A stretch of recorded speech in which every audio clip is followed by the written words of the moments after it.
Anytime at sticksandstuff.discovermarvin.com. Congratulations, Jesse Gallagher of Pittsfield, our latest winner from WDEV's Fairness to Fans contest. Our next firing of the Fairness to Fans machine is Wednesday, August 3rd for an upcoming game at Fenway Park against the New York Yankees. Fill out the entry form at WDEVradio.com, then tune in August 3rd during the noon hour. If we call your name, you'll have 5 minutes and 50 seconds to call in and win. The LaRue Brothers Transmission's Fairness to Fans machine, only on WDEV. The Brady Farkas Show is produced and funded by WDEV and the Radio Vermont Group. We welcome listener feedback.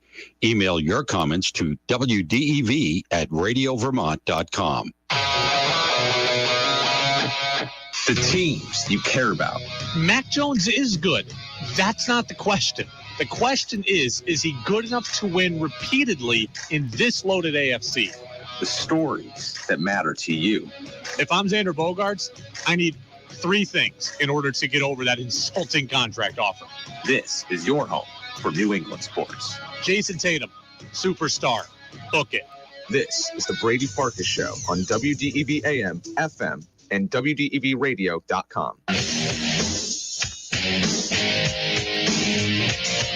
What's up, everybody? Brady Farkas Show back at it on a Thursday, a soon-to-be, maybe already is rainy Thursday here on WDEV, AM and FM, and WDEVradio.com. On the text line, Napa Morrisville, Napa Waterbury, 802-585-3026. Let me know if it's raining where you are. I have no windows in here. I don't know if it's raining in Waterbury. It looked gray at the last commercial break.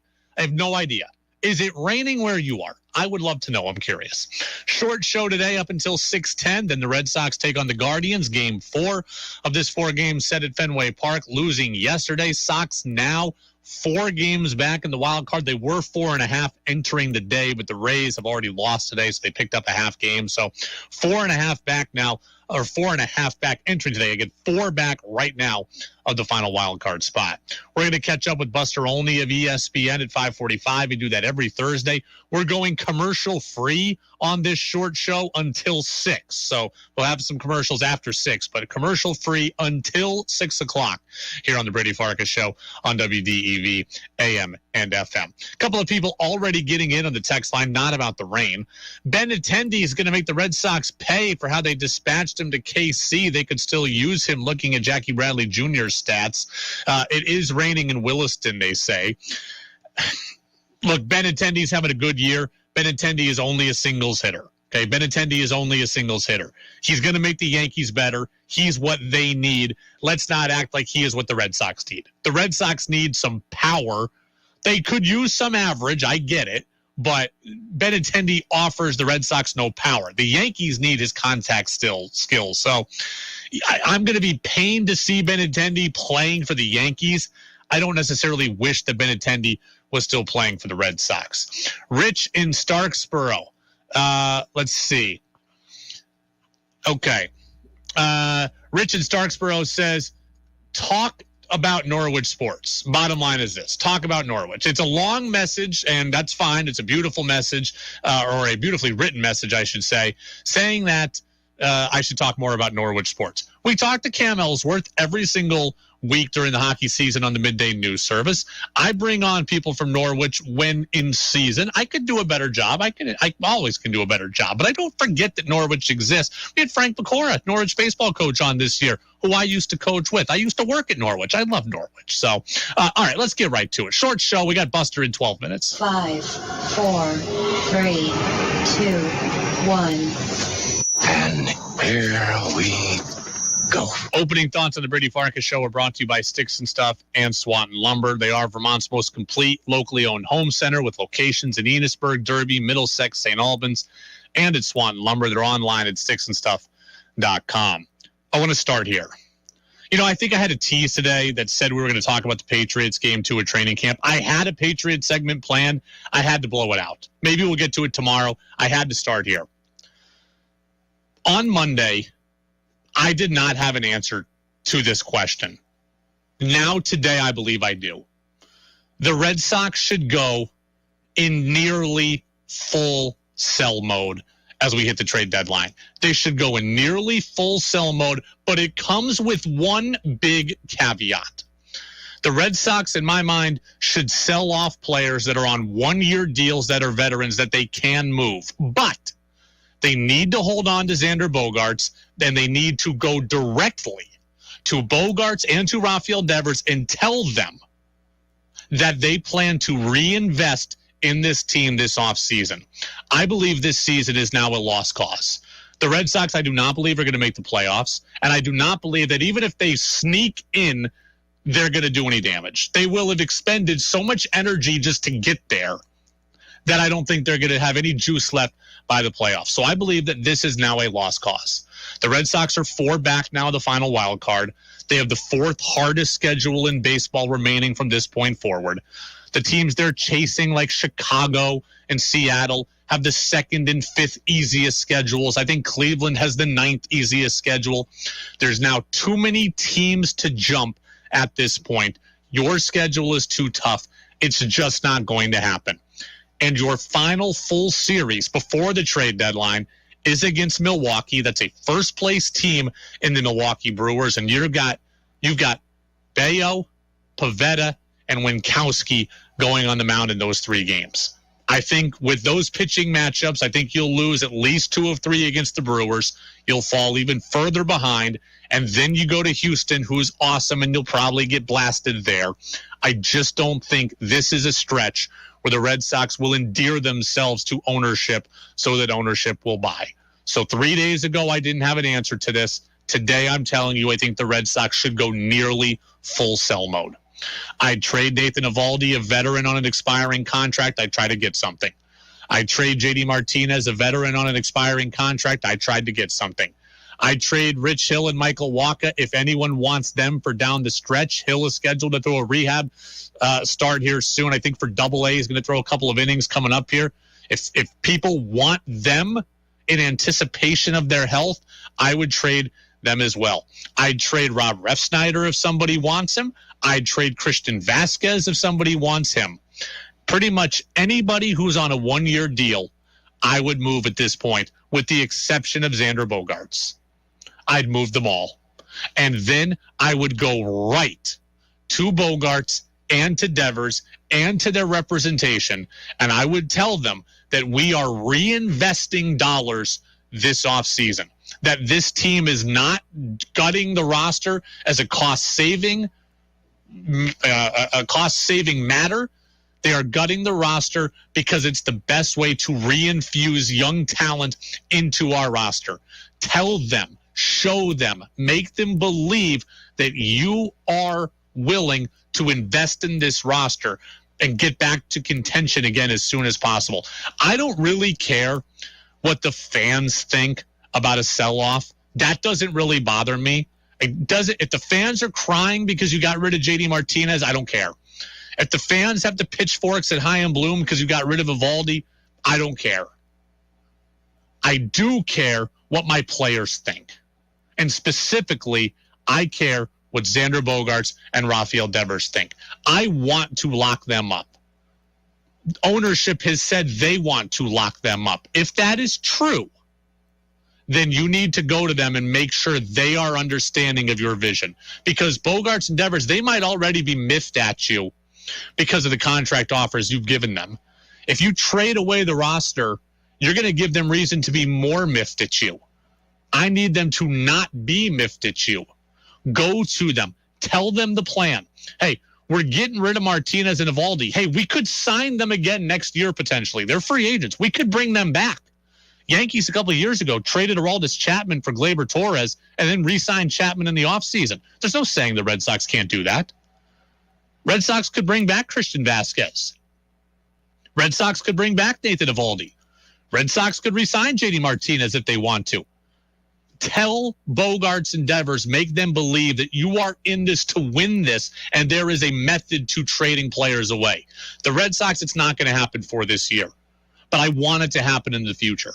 And I want it to happen with Bogaerts, and I want it to happen with Devers. And you've got to keep them in good graces. You've got to be in their good graces as well.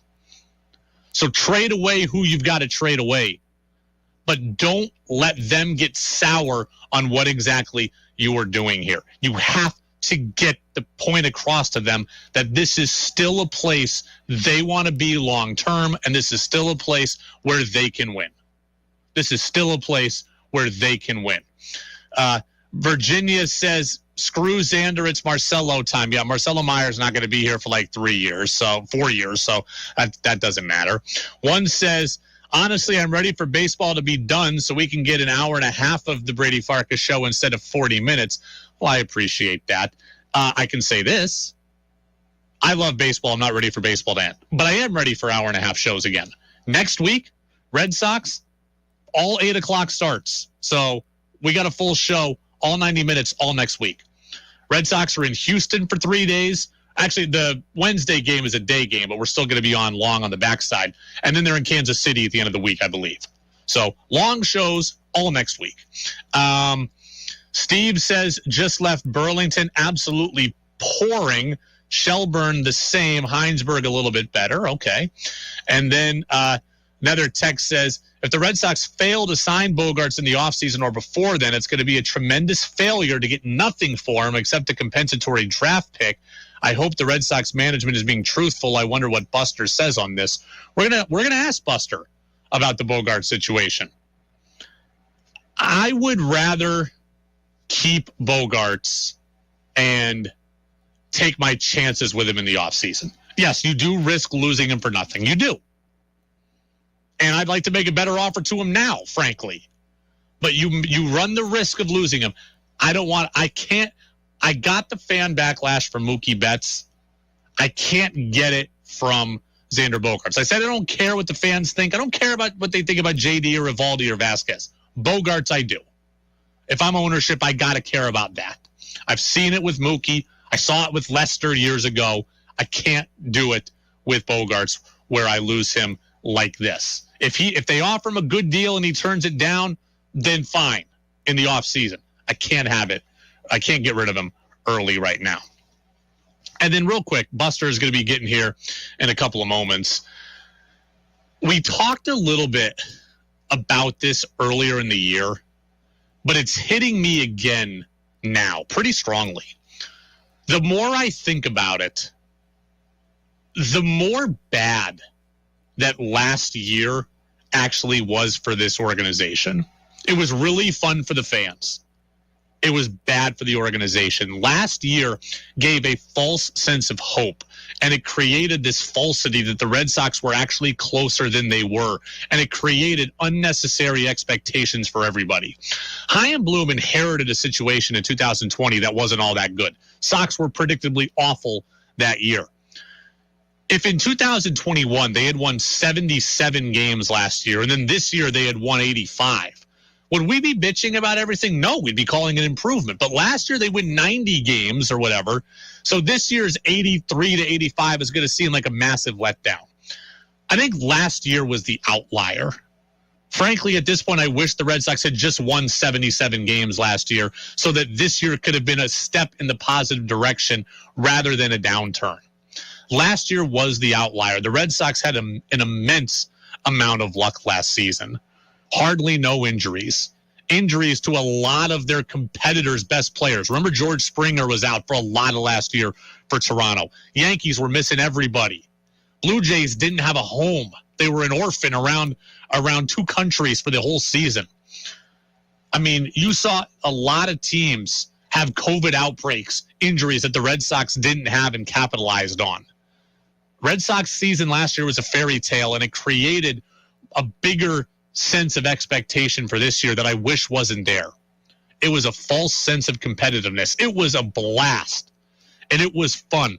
But if Chaim Bloom came in here and we said, hey, it's a 3 or 4 year plan to get this team back to the World Series, 2020 COVID year, horrific. 2021, 77 wins. 2022, 83, 85 wins. 2023, boom, we're ready to go. I don't think we'd be caring all that much. But last year, because they capitalize on some breaks and get some good fortune and win 90, now this year looks like a massive disappointment. This is probably what we expected them to be last year, right? This is real life in baseball. You deal with injuries, you deal with issues, and it's hard to overcome. And the Red Sox aren't good enough to overcome it. So last year, I think, overall for the organization was not necessarily great. And I feel bad saying that because of how fun it was, and we all rode the wave together, and unexpected success is always fun. Not great from the management perspective. The fans went into this year with a different sense of reality than probably we should have. This is what I was expecting last year. Last year, we got the gift. This one is reality. Okay. It is the Brady Farkas Show on WDEV, AM and FM, and WDEVradio.com. We're going to talk with Buster Olney here in a second, so let's get ready to cue up Buster Olney's music, everybody. We're going to ask Buster. Peter wants to know what Buster thinks about Bogarts. So, you know what? Let's do it. Let's get ready to get Buster on the phone here. This is the Brady Farkas. We're not taking a break. We're just playing the Buster music here. Get Buster on the phone. So hit me the Buster music, everybody, in 3, 2, 1, and then let's call Buster. All the insight into everything going on in baseball. It's time for our weekly conversation with ESPN baseball insider and Vermont native, Buster Olney. I'm just about ready to bet the family farm in Vermont. On the Brady Farkas Show on WDEV AM, FM, and WDEVradio.com. All right, I do want to get to Buster Olney, our ESPN MLB insider. Buster is on the phone line with us now. Buster, I missed you last week when I was on vacation, but I saw a lot of you because I was watching the Jeter doc, the captain that's on ESPN. I saw you working at the Home Run Derby. Before we get to the Red Sox, let me fanboy out for the Mariners for one question here. You're working the Home Run Derby. Mariners rookie Julio Rodriguez hits 81 home runs. Goes to the Home Run Derby finals. I got to think that was your first time seeing Julio in person. What was that like? I will defer to someone with a lot more baseball expertise than I have, and that would be Mr. Mookie Betts. I was working the Home Run Derby on the sideline, and I saw Mookie cross over from the first base side of Dodger Stadium to the third base side in the midst of Julio's round first round of the Derby. And this is when Julio, took a break. And Mookie walked up to him and said something to him, and he had this big grin on his face as he walked away with his daughter. I'm guessing he's about 2 years old. And I stopped him, and I said, "Hey, what'd you say to him?" And he goes, "I told him to keep it going." And then Mookie looked at me. He said, "This is the first time I've seen him in person. Oh, my God." That's Mookie Betts. If you can impress Mookie Betts in that way, that's saying something. I think what jumped out at everybody, first, of course, the athleticism, how big he is, how fast he is, how strong he is. But then there's the personality, which just jumps off the page. And already, even before the end of the night, when we're in the van going back to the hotel after the Derby coverage, we were talking about next year. We were like, all right, we got the Derby in Seattle next year, and we know who's going to be the star of that event, and that would be Mr. Julio Rodriguez. He made a strong impression upon everybody, and I would assume that'll only grow after he wins the Rookie of the Year in the American League. They have a different body type, but there's a reasonable comparison between Julio Rodriguez and Mike Trout. Came up early, top prospect, power speed combo. I can only hope that Julio grows into Mike Trout. But we've got bad news yesterday on Mike Trout. He's got this back issue with a medical condition that I can't pronounce, but bottom line is his vertebrae is screwed up, and they're talking about it might be career altering for him. How worried should baseball fans be in general about the Trout news that came down yesterday? You mentioned the name of it. Thank God that you didn't try to pronounce it. I'm not going to try to pronounce it. I will say, and I'm in a wait and see moment, because the moment that news came out that their athletic trainer mentioned that this is something he might have to manage the rest of his career, everyone was on high alert in baseball. And I made phone calls to the Angels organization. When I got back was, maybe our trainer went a little too far in terms of, giving out the name, because the name just sounds daunting. What I got back from the Angels was he's going to come back this year. Like we don't think it's something that he's not going to be able to manage. He just got a cortisone shot. They think he'll be okay there. They think he's okay next year. And they don't, according to the source I was talking with, like Trout, when he saw the big uproar over what the athletic trainer said, Trout was kind of laughing. Like, really? Like, that's the conversation that, my career might be, significantly changed from what I understand, he's not buying it. So we'll see. It obviously is a big deal because Mike Trout, the beginning of his career arguably makes him the best player who we've ever seen in the first 10 years of his career. But also he's owed about $300 million for the next 8 years. So the Angels have had, such, I don't even want to say luck because they made a lot of their own bad luck, but who've had a lot of issues go on to hold them down. This is something they're going to be watching very closely. Well, I hope that you are right. I hope that he is right because certainly Mike Trout is a joy to watch, and we want to watch him play healthy as long as we can. We're talking with Buster Olney, our ESPN MLB insider, with us here on the Brady Farkas Show on WDEV. Okay, let's get to the Red Sox. They lose again yesterday. They're 49-50. They're in last place. Before we talk about the trade deadline, Alex Cora. And I was watching the NESN postgame show yesterday. It was Tom Caron, it was Ellis Burks, and they made this point. Alex Cora survived in Major League Baseball for as long as he did because he did all the little things well. He just did all the little details. So it's really jarring to see a team managed by him really struggle at those little details. 3 errors yesterday. They had 3 errors against Toronto a couple of games ago. How did they get so bad fundamentally over the last 2.5, 3 weeks? Well, let's face it, some of the choices they made with the various positions. During last year, as you know, before Bobby Dahlbeck took off, first base was an issue for them.